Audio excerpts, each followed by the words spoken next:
जी सरदार शाह साहब। मैडम वो मेम्बरान, अच्छा चल तो सिलसिला वहां पे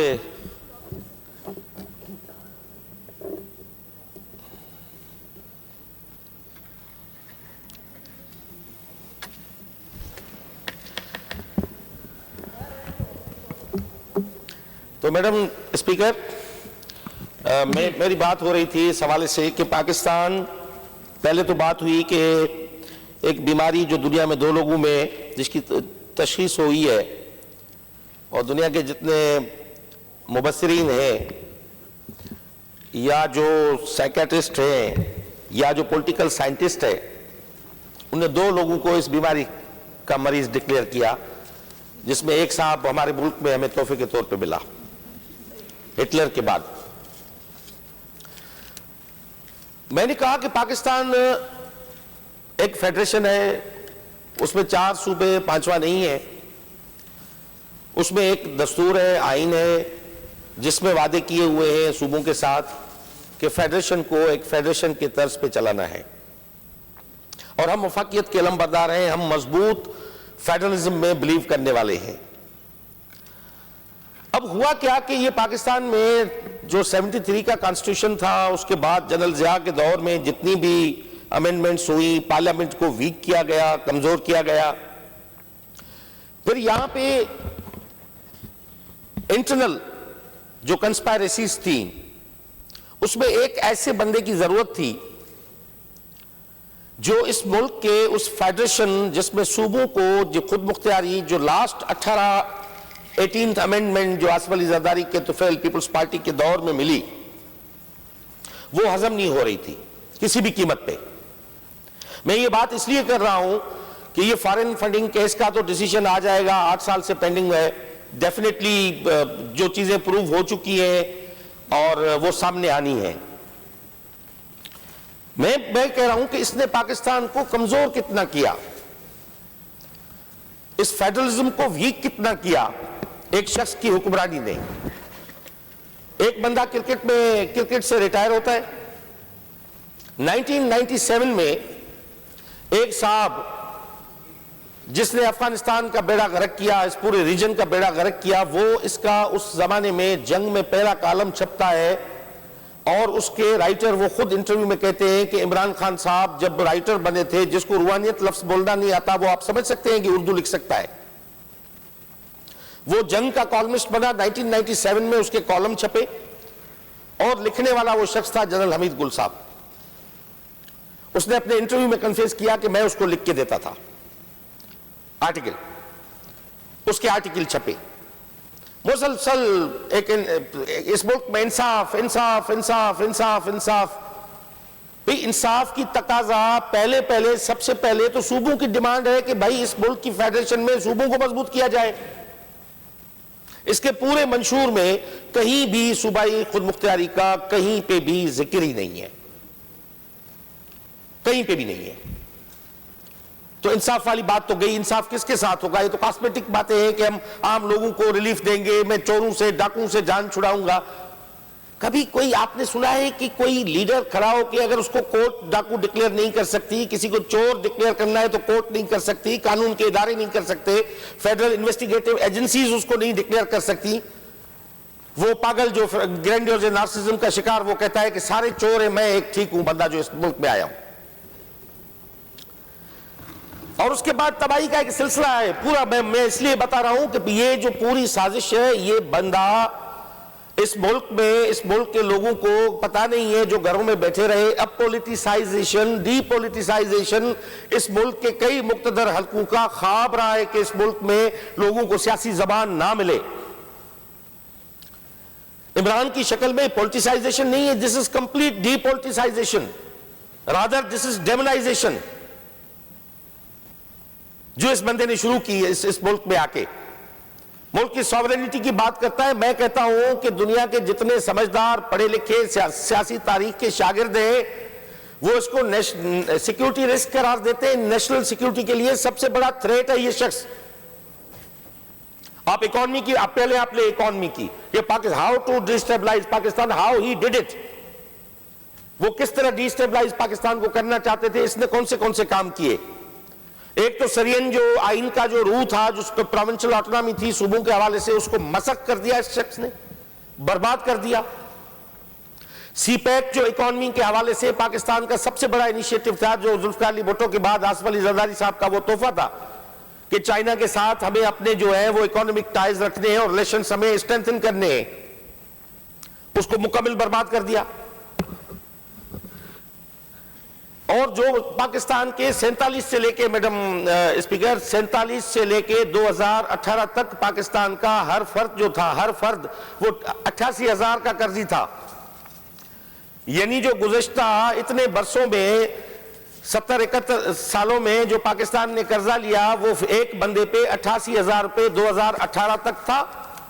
इस साहब के 31 महीनों के इक़्तिदार में आज हर शख्स जो है वो 2.25 लाख से ज्यादा का कर्जी हो चुका है।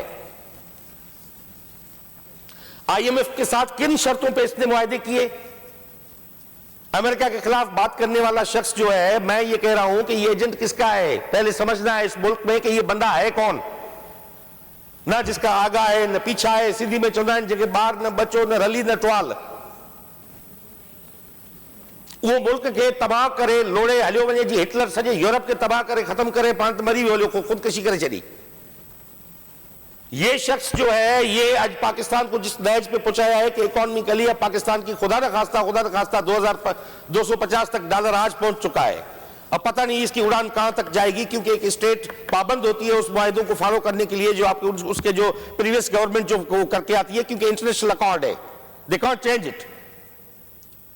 अब 2.25 लाख का एक हर फर्द जो है वो उसका कर्जी है। सेकेंडली कि किसका एजेंट किसका है, इसके मैं 2-3 मिसाल दूंगा, आप इससे खुद असेस कर लो कि ये किसका है किसका। क्योंकि फॉरेन फंडिंग केस में जो शवाहिद आए हैं मैडम स्पीकर, उसमें 88 प्राइवेट ऐसे बंदे हैं जिन्होंने पैसे भेजे हैं डायरेक्टली PTI के अकाउंट में। अब जो 88 जो बंदे हैं उसमें कुछ इजराइल के बंदे हैं, कुछ इंडिया के लोग भी उसमें शामिल हैं जिनके पैसे जो है पाकिस्तान में रिसीव हुए हैं। ये मैं नहीं कहता, ये प्रूव हो चुके हैं ECP में। 350 ऐसी कंपनियां हैं जिसमें कुछ यहूदियों के शेयर उसमें हैं, इंडियंस के शेयर मौजूद हैं जिनके पैसे डायरेक्टली इनके अकाउंट में पहुंचे हैं। ये मैं नहीं कहता, ये ECP में प्रूव हो चुका है। अब ये पैसे कहां से कौन इसको दे रहा है, इसने कौन सा अमेरिका के खिलाफ और इजराइल के खिलाफ जो है इसने मूव की, उसके सबसे बड़ा एग्जांपल मैं आपको बताता हूं। OIC का समिट कश्मीर के मसले पे, पहले कश्मीर के मसले पे इस साहब ने जो इंडिया के खिलाफ इतना बड़ा कि भाई ये अमेरिका का अगेंस्ट है, फला है, इंडिया स्ट्रेटेजिक पार्टनर है उनका, इस शख्स की स्टेटमेंट थी पॉलिटिकल विजन, देखो ये पॉलिटिकल विजन है और दिस इज कंस्पायरेसी, कि इसने बयान दिया कि अगर मोदी जीत के आएगा तो कश्मीर का मसला हल करने में मदद मिलेगी। और मोदी ने अपने मंशूर में अनाउंस किया था इलेक्शन से पहले कि अगर हम इक्तदार में आए तो हम 35A और 370 जो 2 आर्टिकल है कॉन्स्टिट्यूशन ऑफ इंडिया के, उसको हम निकाल देंगे, उसको खत्म कर देंगे। वो थे क्या? जिसमें कश्मीर की मुतनाज़ा हैसियत थी, जिसमें कश्मीर को मकबूजा कश्मीर तस्वुर नहीं किया, तो मुतनाज़ा कंट्रोवर्शियल पोजीशन तो थी उसकी, वो खत्म करने के बाद कश्मीर इंडिया का पार्ट बना। और ये साहब यहां पे बैठ के कैंपेन चला रहे थे कि मोदी का जीतना कश्मीर का मसला हल होने में मदद देगी। अब हल होना ये था कि कश्मीर को उसकी मुतनाज़ा हैसियत खत्म करके उसको हवाले किया जाए इंडिया के, जो हो चुका। नंबर 1, अब ये पाकिस्तान का वफादार हो सकता है, मैं मिसाल दे रहा हूं। अब नंबर 2, ये तो आप देख रहे हैं कि ज्यूज के पैसे फॉरेन फंडिंग अकाउंट में पहुंचे। जब कश्मीर के इशू पे इस्लामी ब्लॉक ने अपनी मीटिंग्स की, जब बुलाए, इजलास बुलाया, तो सबसे बड़ा जो इस्लामी मुल्कों का ब्लॉक बना वो कोलालमपुर में महातीर मोहम्मद ने कॉल किया, जिसमें तैयब अर्दगान टर्की के और दुनिया सारे लीडर वहां पे गए। वो रियल था जो उस वक्त इंडिया और उसकी एट्रोसिटीज के खिलाफ एक ब्लॉक बन रहा था। OIC तो कुछ नहीं कर रही थी, मगर वो बन रहा था जो रेजिस्टेंस जिसको शो करनी थी। उन्होंने इनवाइट किया इमरान खान को, एक कॉल पे, अमेरिकन कॉल पे, he did not go to attend the event. वो नहीं गया, वो कोलंबपुर नहीं गया। एक कॉल आई, साहब इधर रुक गया। किसके कहने पे, किसका एजेंट था, किसने रोका? पाकिस्तान की आवाम तो चाह रही थी कि go and raise your voice, वो नहीं गया। तीसरा, लंदन में मेयर की इलेक्शन चली थी, लंदन में मेयर की इलेक्शन हो रही थी, लंदन के मेयर की, जिसमें जो पाकिस्तान नजात जो था अपना सादिक खान, वो इलेक्शन लड़ रहा था। उसके सामने गोल्ड स्मिथ का बेटा, खान साहब का साला, जिसका नाम है जैक गोल्ड स्मिथ, वो साला इलेक्शन लड़ रहा था। वो यहूदी है, ज्यू है, और ये साहब यहां से निकला है लंदन में, उसने कैंपेन चलाई है जैक की। साला, वो साला उसका साला है, साला तो उसका साला है भाई। उसने जाके उसकी कैंपेन चलाई वहां पे। अब पाकिस्तान को इकोनॉमिकली डिस्टेबलाइज किया।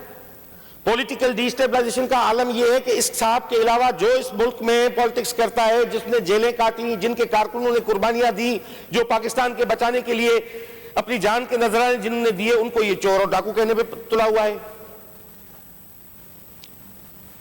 किसका एजेंट है? ये पाकिस्तान के लिए नेशनल सिक्योरिटी रिस्क है, ये कंप्लीटली सिक्योरिटी रिस्क है इस मुल्क के लिए। खुदा न खास्ता जो उनकी बाहर की ख्वाहिशें हैं पाकिस्तान के हवाले से, जिन जिन कुव्वतों की जो ख्वाहिशें, उनको पानी देने के लिए इस शख्स को बिठाया गया है। ये पाकिस्तान को डिस्टेबलाइज करके कंप्लीटली सियासी तौर पे, इक्तिसादी तौर पे, हर हवाले से ऐसी नैज पे पहुंचाएगा जैसे गोरबाचोव ने सोवियत यूनियन के साथ हशर किया, और आखिर में उसको सासिलिटो में घर जो है CIA ने गिफ्ट किए वहां पे। इसको गिफ्ट तो 8 साल से शुरू हो चुके हैं। इस पूरे अकाउंट बताते हैं कि इसको पैसे मिलते रहे हैं, उसका ये पैसा लेता रहा है आज तक। अब एक मुल्क में एक चूरन बनाया है इसने कि ये साहब एंटी एस्टेब्लिशमेंट है। पूरे जिसके कालम हमीद गुल लिखता हो, जिसको शुजा पाशा ने पाला पोसा बड़ा किया और बाद में जाके फैज आम हुआ इस मुल्क में, सब लोगों को पता है कि किसने इसको पाला। अब ये एंटी एस्टेब्लिशमेंट कहां से हुआ? जो फैज आम लेता रहा, वो फैज की शायरी का ये बड़ा शायक रहा है। ये कहां से हुआ? कहां से एंटी अमेरिकन हुआ? मैंने जो आपके बताए, ये पाकिस्तान के हवाले से, इस्लामी ममालिक के हवाले से, ये वो पॉलिसी फोरम्स थे, पॉलिसी डिसीजंस थे जो इसको लेने थे। उसमें इसकी पॉलिसी ये रही। तो ये मैं अब जो इक्तिसादी तौर पे मैं आपको बता रहा हूं कि पाकिस्तान ने 70 सालों में हर बंदा 88,000 का था, इसने 2.25 लाख का कर्जी कर दिया। 3 इक्तिसादी, सियासी, समाजी तौर पे इसने कंप्लीट डिस्टेबलाइजेशन, एक इंतशार फैलाया तहरीके इंसाफ के नाम पे। कंप्लीटली एक तहरीके इंतशार है। और मैं तिफले मकतब हूं, छोटा सा पॉलिटिकल साइंस का शागिर्द हूं। आई डाउट के इसको अगर कर नहीं किया गया, हमारे मुल्क के लोगों को, जिस मुल्क में आज भी 40% से ज्यादा इलिटरेट लोग हैं जो लिख पढ़ नहीं सकते, पूरे मुल्क की मैं डेटा कह रहा हूं कि 40% वो है जो इलिटरेट है जिस मुल्क में, उनको ये एक चूरन बेच रहा है कि anti America, anti establishment, pro Islam, जिसको लफ्ज रूहानियत कहना नहीं आता, एक आयत पढ़ना नहीं आती, पूरा कलमा पढ़ नहीं सकता, अब वो इस्लाम का अलम बरदार आया है। आपने देखा कभी रियासत मदीना में कोई उस जमाने में कंसर्ट होता था क्या? जलसे के नाम पे कंसर्ट होता था जहां पे अबरार लगा के गाता था स्टेज पे, या उस जमाने का कोई अरब गायक आके जलसा करते थे रियासत मदीना में? वहां पे कोई इस तरह का तमाशा होता था? ना उसको सियासत का पता, ना तारीख का पता, ना कुछ। He is completely agent. इस फॉरेन फंडिंग पे केस में ये पकड़ा गया है। इसका मेरा ये मुतालबा है कि बहुत जल्द से जितना जल्द हो सके ECP अपना डिसीजन दे। लॉन्ग अवेटेड डिसीजन है। अपना जो भी उसको कन्विक्शन करनी है वो कन्विक्शन करे। ये सामने आए कि लोगों को पता चले कि ये इस मुल्क के साथ क्या खिलवाड़ करना चाह रहा है, कि जो लोग जो घरों में बैठे थे, जो कंप्लीटली अपोलिटिसाइज्ड लोग थे, क्योंकि पाकिस्तान में आप 60% अगर टर्नआउट देख ले इलेक्शंस का, 40 तो लोग 100 में से ऐसे हैं जो वोट नहीं देते थे। ऐसे तो हिटलर ने भी यूरोप में यही किया हुआ था।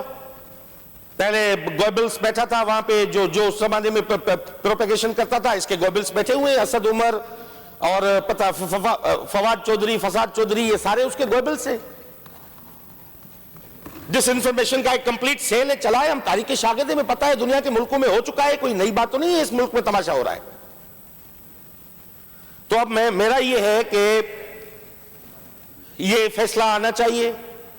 मैं कंप्लीटली इस रेजोल्यूशन की सपोर्ट करते हुए ये डिमांड हम करते हैं कि खुदारा अगर इस मुल्क को बचाना है, इस मुल्क को चलाना है, तो इस एक नार्सिज्म के शिकार एक बीमार ज़हन शख्स से जान छुड़ाई जाए किसी भी कीमत पे, और फॉरेन फंडिंग का ये मामला सामने आना चाहिए। इसके बाद पता चलेगा कि इस मुल्क में एक शख्स, फिर सबको, पॉलिटिकल पार्टीज को भी पता चलेगा, लोगों का भी, कि एक ज्यूज की जो इंटरनेशनल कंस्पिरेसी है उसका एक एजेंट इस मुल्क में बैठ के इस पाकिस्तान को डिस्टेबलाइज करके इस नैज पे पहुंचा के वो जा रहा है कोई शब गम गुजार के। Thank you.